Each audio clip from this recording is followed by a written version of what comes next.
Can you help me? Yes, sure. I'm looking for a t-shirt. Check over there. The style is nice, but do you have this in different color? What color do you prefer? I prefer black. A brighter future we have found. Hello everyone, how are you doing? My today's lesson is really important. It's about shopping things, especially namoota biyya alaa jirtaniif suuqii deemtanii yookaan supermarketii deemtanii meeshaa adda addaa bituu warra barbaadaniif leessanii baay'ee barbaachisaadha. Akkamitti meeshaa binnaa, akkamitti gargaarsa gaafannaa, akkamitti maallaqa kafallee deebii fudhannaa, wantoota kana wajjin wal qabatan viidiyoo kana keessatti sirriitti kakaafnee wajjin ilaalla jechuudha. So the first one is asking for help. Asking for help. Okay, we just get into the shop and then we might face a person, shopkeeper, and then we just ask a question, can you help me? Can you help me? Okay, suuqii deemne biyya alaatti amma suuqii gurguddaan tokko tokko kan nama hin qabne jira. Naannuma iddoo kafaltii qofatti namoonni dhaabbatanii yookaan taa'anis eeguu meeshaa fidatanii nama dhuftu saniif ta'uu baachuu danda'a garuu yoonif suuqii keessa namni dhaabbatee sin eegatee, so can you help me jettuuni, can you help me? Yeah, sure. Then wanta barbaadan itti himtu. For example, amma sin t-shirtii bitachuu barbaadan yoo ta'e, I'm looking for a t-shirt. T-shirtiin barbaadayyuu, I'm looking for a t-shirt. I'm looking for a t-shirt. Okay. Then namni sun deemee t-shirtii sinif danda'a. T-shirtoonni achi jiru achi deemi ilaali. You can check over there. Okay, check over there. Then you can also the t-shirt. Okay, for example, yeah, this is a t-shirt. Okay. What you want to this is a white t-shirt, and then you don't actually want to buy a white one. Then the style is nice, but do you have this in different color? Adino Sultan color Ibrahim Abda. Do you have this in different color? You see, maybe what color do you prefer? What color do you prefer? Okay, color akam filatta yookaan if barbaadda. Then color sanatti. So I prefer black. Aggressive don't they? I'm looking for a t-shirt. Where can I find it? Where can I find him? Where can I find a t-shirt? T-shirti naannoo kamittiin argadda, dukaana guddaa, suuqii guddaa ta'e. So over there, okay, deemtanii ni ilaaltu. Yoonni fammoo tarii fannifamee jira ta'e immoo, could you show me that one? Could you show me that one? The one hung out over there. Okay? Isa san natti mul'isuu dandeessaa? Could you show me that one? Isa san natti mul'isuu dandeessaa jechuudha. Mukaa akkuma seenneen gargaarsa yoonif gaafannu jechuudha. Okay? So, can you help me please? I'm looking for a t-shirt. Do you have this in different color? Where can I find a t-shirt? Or could you show me that one? Isaan kanneen ka gargaarsa yoo barbaannu akkuma seenneen fayyadamuu dandeenya jechuudha. Very impressive expressions. Okay? Impressive expressions. The other one is asking price. Gatii gaafachuudha. Amma deemnee laallee meeshaa barbaannu arganne, then we have to start bargaining. I mean, if the situation really invites us. Okay, biyya alaatti amma wannoon meeshaaleen gatii murtaa'aa qabu. Okay, hir'isiin bargaining akkasii jiraachuu baachuu danda'a. Iddoo naan argeetti iddoo hedduutti gatiin irratti laxxafamee jira. San gatii san laaltaniit kafattanii baatu. Meeshaa qofa cheeggoota jechuudha. So anyway, you will ask a price. Kanaafuu maal jettu, how much is this? Yoonif gatii qabaachuu baatu jechuudha. How much is this? How much is this t-shirt? How much is it? Okay. How much is this earphone? This earphone. How much is it? Okay. Earphone kana gatiinsaa meeqa? Gatiinsaa hangamii? How much is it? Okay. Yookaan immoo, what's the price of this earphone? What's the price of this t-shirt? What's the price literally? How much is it? One. Okay. What's the price of this t-shirt? Possible. We can see. Gatiin t-shirtii kana meeqa haala kanaan gatii gaafachuu hin dandeenya. Yoonni immoo tarii gatiin isaa xiqqoo guddaa ta'e do you have any discounts? Okay, do you have any discounts?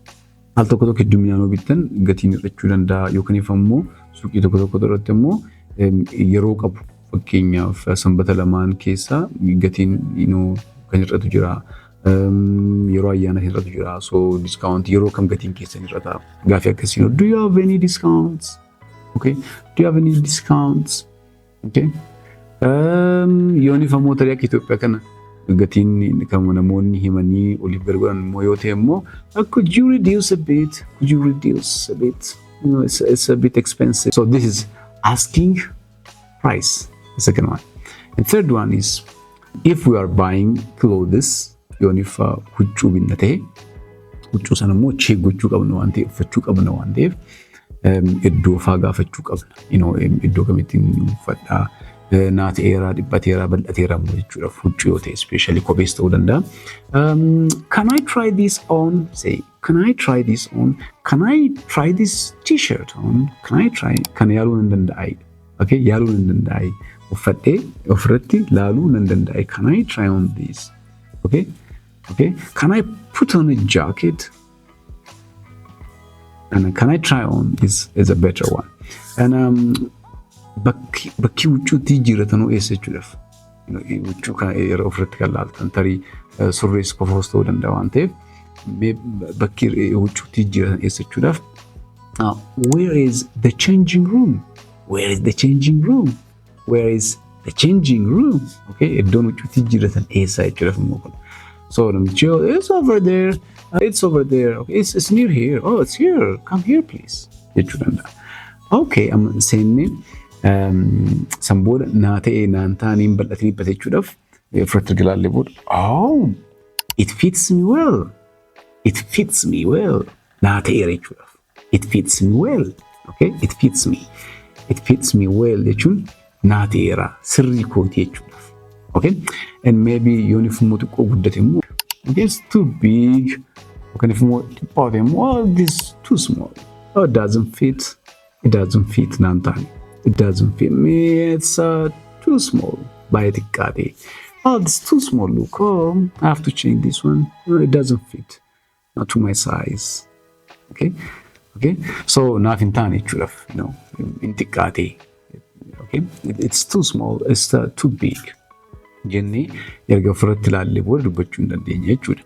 Kanaaf guddaa isaanii qabdaa'e saayizii isaa guddaa kan ta'e qabdaa'e. Do you have a bigger one? This is small I think. And do you have large? Immoo garmalee guddate immoo do you have a smaller size please? Do you have a smaller size please? Saayizii xiqqoo asirra gadi xiqqaate ni qabdaa'e. Okay? So this is trying on clothes. Trying on clothes. Huccuu gaafa ofirratti ilaallu kana fayyadamna jechuudha. Okay, and the next one is making choices and asking for change. Okay, making choices. Erga deemtanii ilaaltanii booda, oh, I prefer this one. Ofirratti ilaaltanii uffattanii erga maal jettanii booda, oh, I prefer this one. Bakka akkanaan filadha. I prefer this. I prefer this shirt. It's really nice and it fits my size and I love it. I prefer this. Okay? Okay, if more, I'll take it. I'll take it. I will jedhu kabik. I will take it. I'll take it. I'll take this one. Okay? I'll take this one. Yoonni immoo namni shopkeeperiin kan suuqii keessatti si gargaaru sun kun gaarii dhabaa kana fudhadhu maal jedhee immoo si mudde can I think about it? Meeqotti yaada? Maybe like gatii isaas maallaqa qabda wajjin wal bira qabdan ilaaluudhaaf. Please, can I think about it? Xiqqootti yaadu jechuudha. Can I think about it? Okay? Yoo fudhattan immoo I prefer this one. I like it. How much is it? Then it is, for example, 1,000 birr or 1,200, 1,100. Then maallaqa kanitanii deebii qabdu ta'e nama san bira. Do I have a change? Okay? Maallaqa kanitanii fi maallaqa nan qaba deebii isaa nan qaba jechuudha. Deebiin change jedhama. Look here, change. Kanaafuu do I have a change? Deebii nan qaba. Okay? Okay, can you give me the change? Can I give my change back? Deebisaan akka inni dandeessaa'ee jechuudha. Okay, egaa expressionoonni kunniin expressionoota suuqii deemnee meeshaa adda addaa itti bituudhaaf nu fayyaduu danda'anidha jechuudha. Okay, like what I always say, practice makes perfect. Shaakaluun gaanam godha. Don't forget to practice every day. Thank you for watching and have a nice time.